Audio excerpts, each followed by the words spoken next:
Temptations gave the world sweet Motown music, but behind the stage lights were secrets, struggles, and heartbreak. Join us as we reveal the hidden truth their fame never showed the world.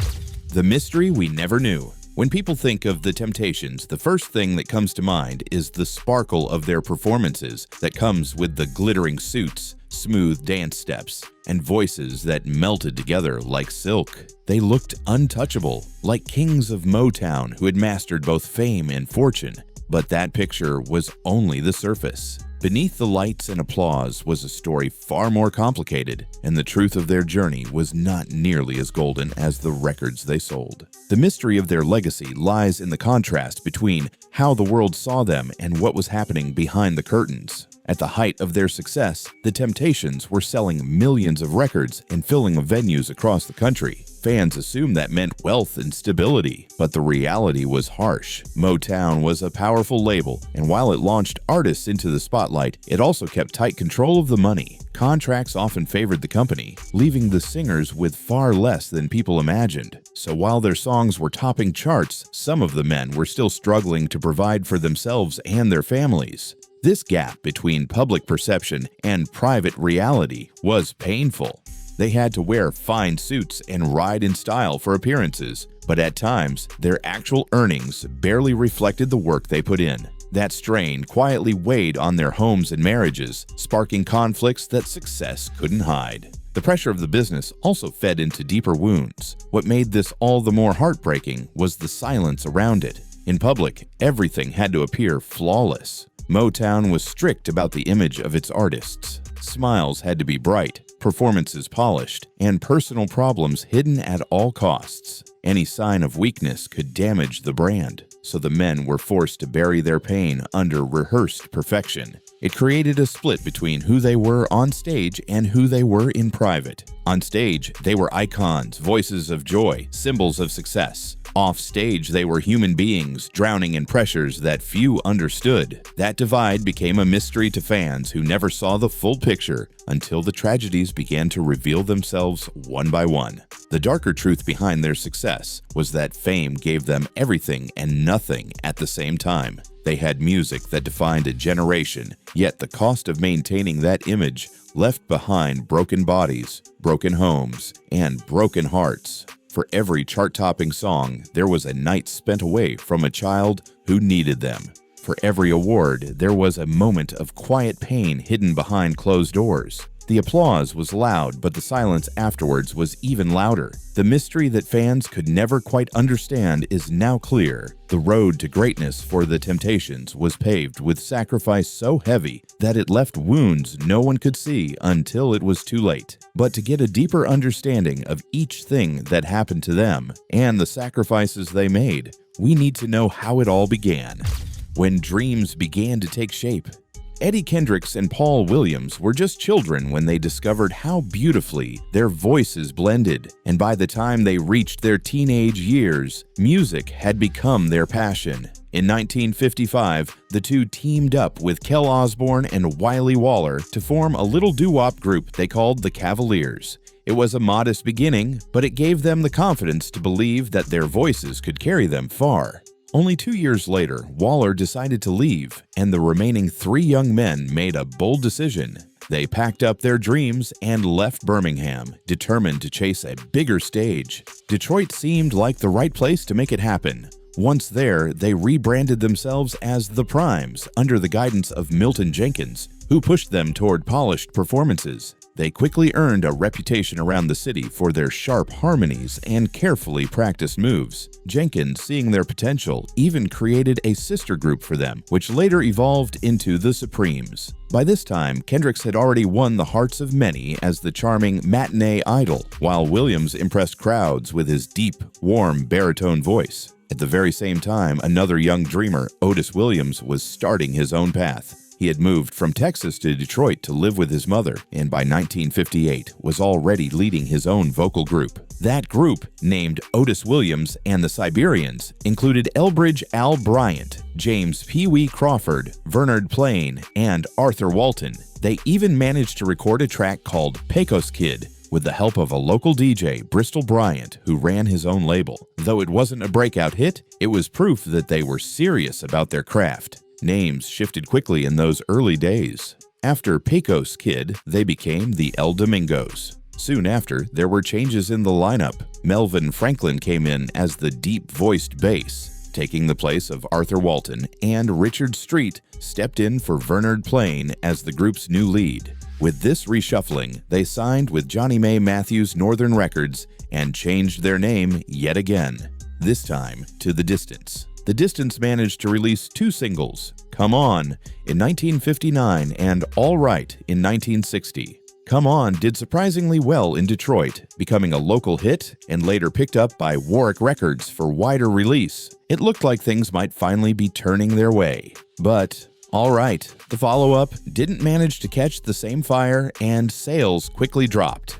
During this stretch, Otis Williams was made the official leader of the group, and the act became known as Otis Williams and The Distance. They were influenced by all the big vocal groups of the time, the smooth style of the Miracles, the charm of the Drifters, the energy of the Isley Brothers, and many others. But even with all those inspirations, The Distance couldn't break beyond their small success. Eventually, Berry Gordy, the mastermind behind Motown, noticed them and offered a chance to sign. This seemed like the golden opportunity they had been waiting for, so they decided to free themselves from their deal with Northern Records. Unfortunately, just as this step forward came, not everyone stayed. James Pee Wee Crawford and Richard Street left the group, and without them, the band could no longer use the name The Distance. Richard Street, however, wasn't done with the idea. He later created another group under the same name and managed to record for Thelma Records in the early 1960s. Sometime around the late 1950s, Detroit's music scene was filled with young hopefuls chasing their dreams, and 2 of those groups were The Distance and the Primes. They often found themselves on the same stages, competing at local talent shows and singing at community events. Even though the 2 groups shared a friendly rivalry, the Primes were known to shine brighter. They had tighter harmonies and a more polished stage presence, which made them stand out. But just as they were finding their rhythm, the Primes came to an abrupt end in the 1960s when their lead singer, Kel Osborne, decided to head out west to California. With Osborne gone, Eddie Kendricks and Paul Williams had little choice but to return home to Alabama, their dreams put on pause. Fate, however, wasn't done with them yet. While visiting family in Detroit, Kendricks reached out to Otis Williams, who was in a tough spot. Otis already had a group, but was short of members and needed fresh talent fast for an audition with Berry Gordy's Motown label. Seeing the perfect chance, he offered Kendricks a lead role, but Kendricks wasn't willing to join without his friend Paul Williams by his side. Otis, more than eager, welcomed both with open arms. Suddenly, the missing pieces had fallen into place, and along with Melvin Franklin and Elbridge Al Bryant, a brand new lineup was born. They decided to call themselves the Elgins, and under that name, they finally stood in front of Berry Gordy for their big shot in March 1961. Gordy had already noticed some of their talent from earlier studio work, so he didn't need much convincing to bring them under Motown's wing through his Miracle Records label. But just as things were looking perfect, a small problem popped up. There was already another group out there calling themselves the Elgins. Standing outside the famous Hitsville, USA studio, the young singers began throwing names around, determined to find one that would truly define them. With suggestions from Motown staff and their own creative sparks, the name that stuck was The Temptations. That choice would mark the start of a journey that would not only change their lives, but also leave a permanent mark on music history. But little did they know that the road to making history would be so rough and mind-blowing. Early personal struggles and mounting friction. The story of The Temptations in their early years was never as smooth as the music they gave the world. Behind the polished voices and sharp dance steps, there were young men carrying heavy loads that no spotlight could hide. From the moment they got signed into Motown, The Temptations found themselves in what felt like a boot camp for performers. There were endless grooming sessions that went beyond music. They were taught how to walk with confidence, how to hold themselves in public, how to smile at the right time, and even how to keep their appearance flawless.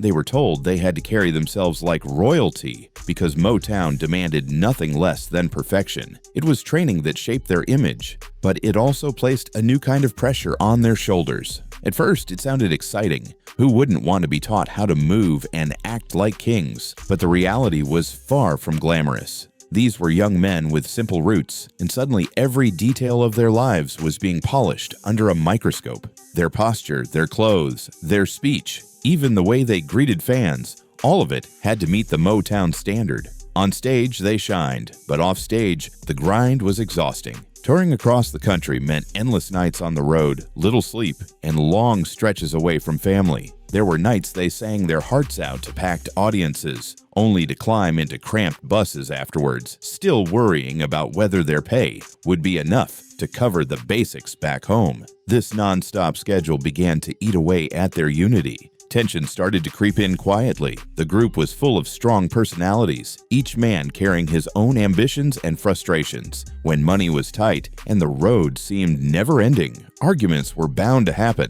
Every decision, every missed step, every difference in opinion started to feel heavier. Success was right in front of them, but so were the cracks forming beneath their feet. The spotlight made them look untouchable, yet behind it, the pressure of perfection and the burden of financial instability created constant friction. Motown, of course, wanted results. For Berry Gordy, the Temptations were more than singers, they were investments. The label demanded absolute discipline, mistakes weren't tolerated, and weaknesses weren't given room to breathe. While other young men their age were still figuring out who they wanted to be, the Temptations had to mature overnight. They had to dress sharp, perform flawlessly, and embody an image of success even when they felt the weight of failure pressing down. This pressure forced them to work harder than ever, but it also took pieces of them in ways the audience could never see. The touring life didn't make things easier. They traveled across the country at a time when racial prejudice was still burning across America. Hotels and restaurants often turned them away,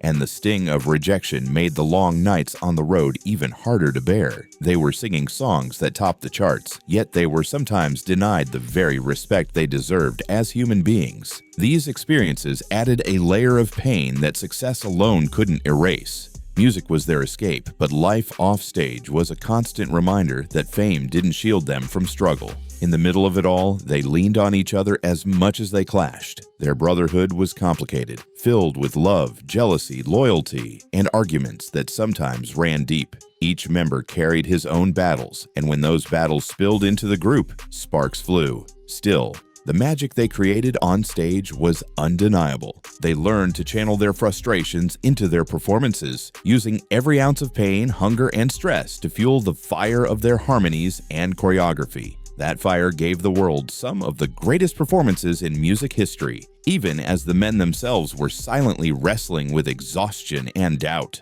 Now, when you think they have seen enough bad days, they were faced with tragedies that affected the band.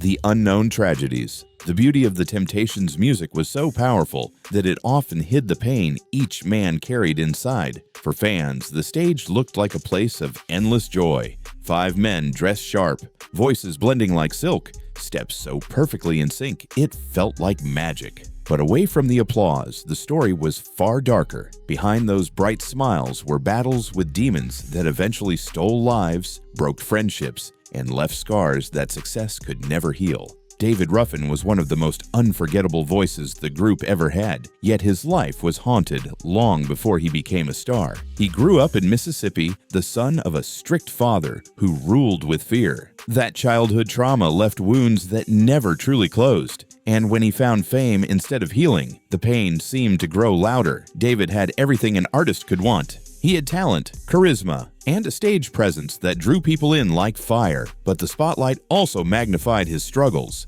He began leaning on substances, first to escape his memories, and later to handle the crushing pressures of fame. What started as a way to numb the hurt quickly turned into chains he could not break. Harmful substance became his constant companion, dragging him into a cycle of highs and lows that shook his career to its core. Rehab visits came and went, but every time he seemed ready to rise again, addiction pulled him back down. His brilliance on stage was undeniable, yet his private battles left the group fractured and his own future unstable.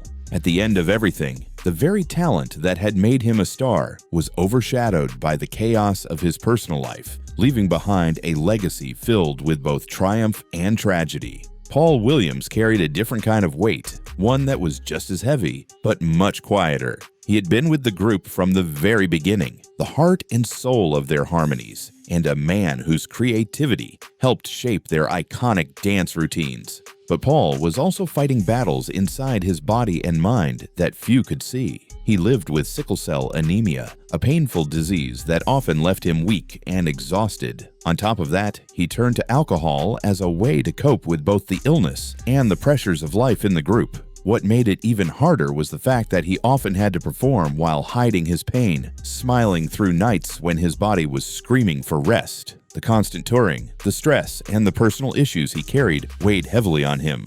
As time went on, the drinking deepened, and the sparkle in his eyes dimmed. Friends saw the change, but the music world kept moving forward, not giving him space to truly recover. By 1973, Paul's struggles became too much to bear. His death, ruled as taking his own life, shocked those closest to him and left a hole that would never be filled. He had been a cornerstone of the Temptations, and losing him showed just how deeply the pressures of fame and illness had torn at his spirit. Al Bryant's story was another heartbreaking reminder that success did not always protect the men who made up the group. He was one of the founding members, present when the dream was just beginning to take shape. But Al's time with the Temptations was rocky from the start. Known for his fiery temper and clashes with other members, he often found himself at odds with the rest of the group. One infamous argument ended with him throwing a beer bottle in frustration, a sign of how strained things had become.